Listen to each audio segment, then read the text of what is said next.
याची थोर भक्ती कळलं की तुम्हाला? टाळी वाजवा बरं गोपाळ महाराजांकरता. चला वारकरी बाबा, काही लोक असे टुकूटुकूच पाहतात तुमच्याकडे बरं का गोपाळ महाराज. आणि म्हणत असं या ना जमतं कसं काय बा? हा, यांचे गुडघे दुखत नसतील का, पाय दुखत नसतील का? लोकांना चिंता पडते तुमच्याकडे पाहिल्यानंतर. हा, पण एक सांगेल मी तुम्हाला, पहा देह भाव हरपला तुझं पाहता विठ्ठला. वारकरी बाबा, ही परमार्थाची ताकद आहे. ही तर हृदयी होती तरणी रे, हे सगळं काही आहे. आणि तुमचा संसार म्हणायचं झालं तर सोप्या भाषेत सांगू, आमच्या अण्णा असं म्हणायचे, जगन्नाथ अण्णा पवार अण्णा म्हणायचे, तुम्ही करताय ना तो संसार म्हणजे किराणा मालाचं दुकान आहे. कशाचं? किराणा मालाचं दुकान आहे. किराणा मालाचं दुकान माहिती का तुम्हाला? आहे का या लाईनीमध्ये कुठे? आहे ना?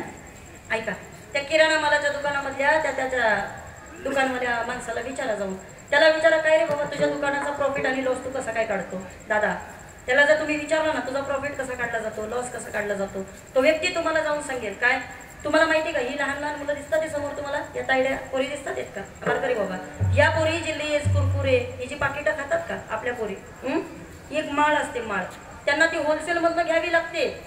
आणि आवडतं का, सगळी माळ विकल्यानंतर फक्त एका पुड्याचे पैसे त्यांना प्रॉफिट म्हणून मिळत असतात.